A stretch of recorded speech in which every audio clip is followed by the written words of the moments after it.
What is up, Algebra 1? This is Lesson 16, and our objective is how do you graph quadratic functions? Well, a quadratic function is a little bit different than a linear function because a linear function is just a straight line.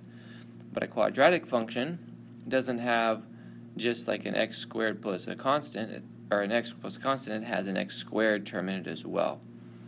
And so whenever you graph them, they end up looking like a U shape, kind of like this, or that maybe flipped upside down. The one's going to be working with today. So this A, if this A is bigger than 0, then it opens up. But if A is less than 0, it opens down. And these have what we call an axis of symmetry, meaning the left and the right side is going to be the same. So this shape is the same as that shape, just reflected across this line. And the axis of symmetry is the equation x equals negative b over 2a, where this is the b and this is the a.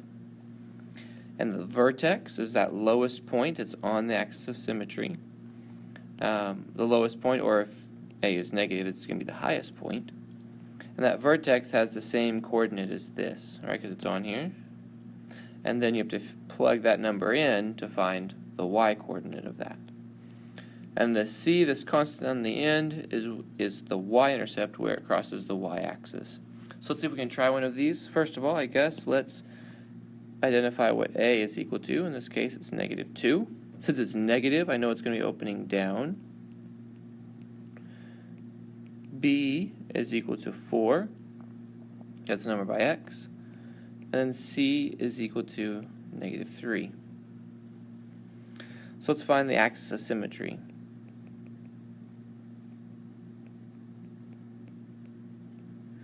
I know it's going to be the equation x equals negative b, which in this case is 4, over 2 times a.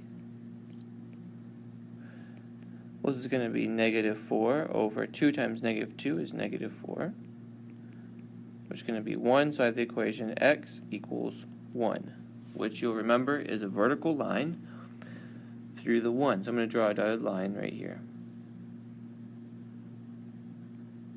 through the 1.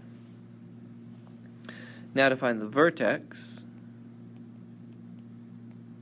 I know it's going to be not negative 1, 1 something. And to find the other value, I am going to plug that into my original equation right up here.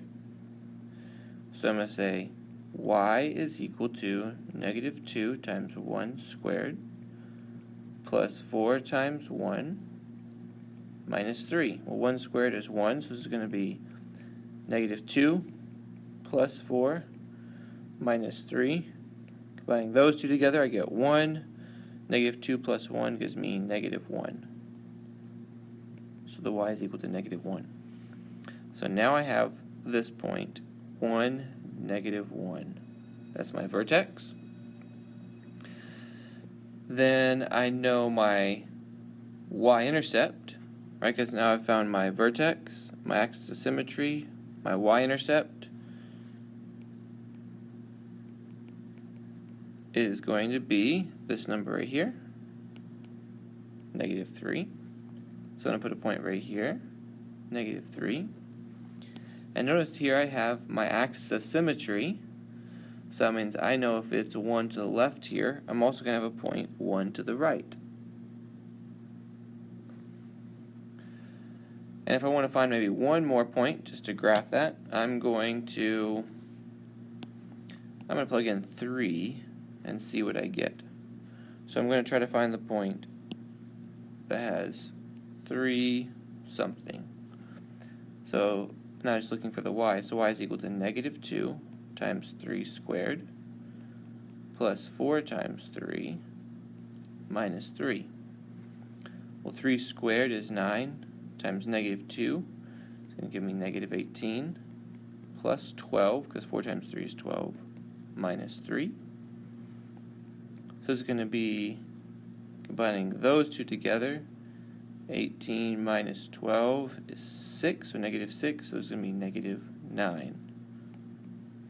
So notice at 3 it's going to be down here at negative 9. I could also put a negative 9 down here, and then I can graph that. It's going to look something like that. Doesn't have to be exact, but needs to be nice and neat.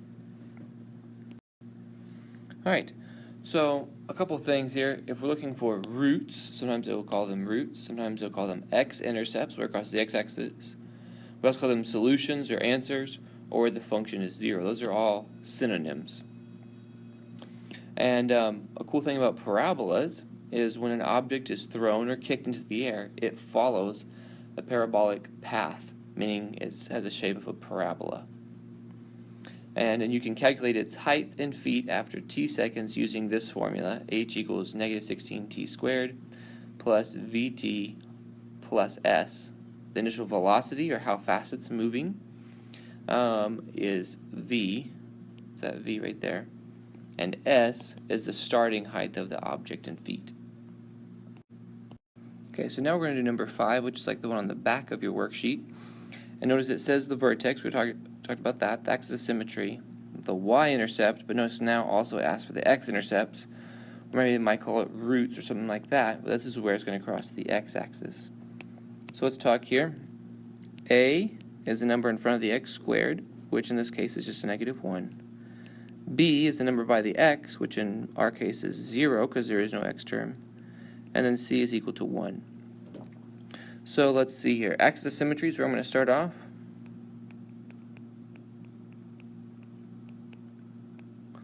And so I'm going to know it's going to be x is equal to negative b over 2a. Negative b, so it's going to be negative 0 over 2 times a. So this is going to be 0 over negative 2, which is equal to 0. So I'm going to have the equation x equals 0. That's my axis of symmetry, which means it's going to go right here. It's my axis of symmetry. To find the vertex, I know it's going to be 0 for the x part, and I need to figure out what the y part is. So I'm going to say y is equal to negative 0 squared plus 1. Well, 0 squared is 0, negative 0 is 0. So it's going to be, then y is equal to 1. So I'm going to put that right there. So my vertex is going to be right here. Again, since my a is negative, I know it's going to be opening down. I should have mentioned that earlier. And then it says my y-intercept. My y-intercept is this number right here. So it's just 1. And we notice that right there. We already have that point on there. So now I need to find a few more. I'm kind of running out of room. I have to use some over here. So let's try plugging 1 into that.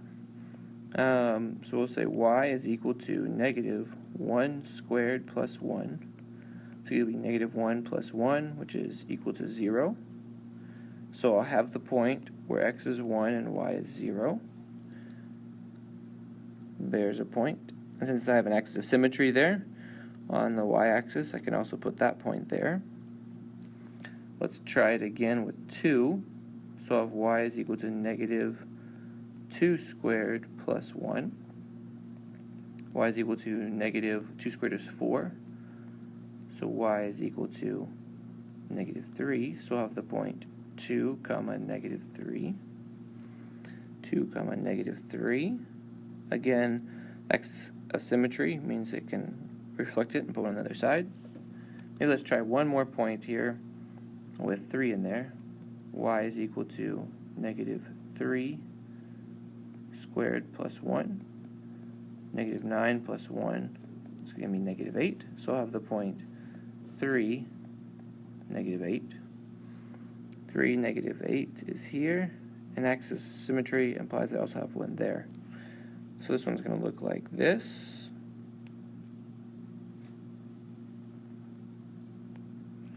But then remember, it also asks for x-intercepts, so I'm going to put those here. X-intercepts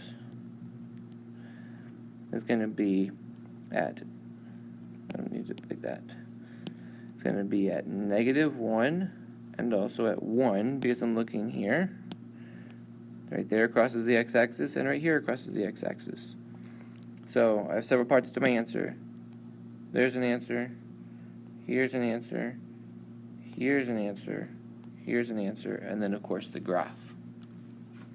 Alright, example 5 says a baseball is thrown straight up in the air with initial velocity of 50 feet per second. The ball leaves the player's hand when it is 4 feet above the ground.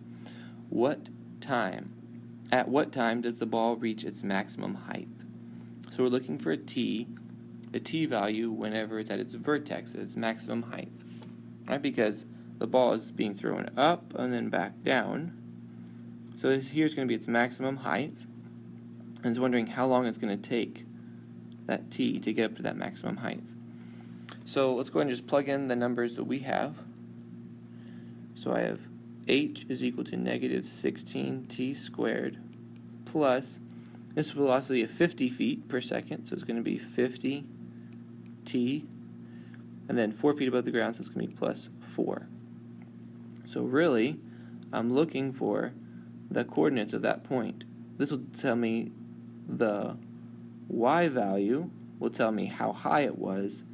The t value, or the x value, will tell me at how long it is. So I'm looking for that line, or that number.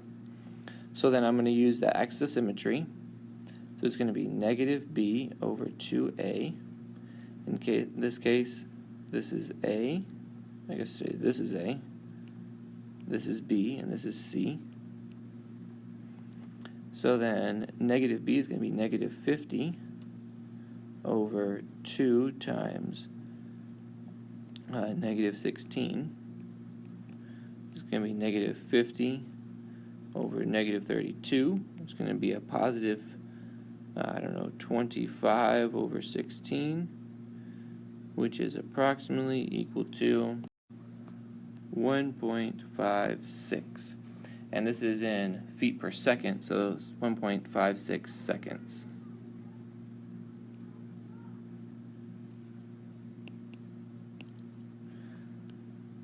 Is how long it's going to take till it reaches its maximum height. Your homework is a worksheet. Your worksheet is a homework. So make sure you grab that. Good luck, guys.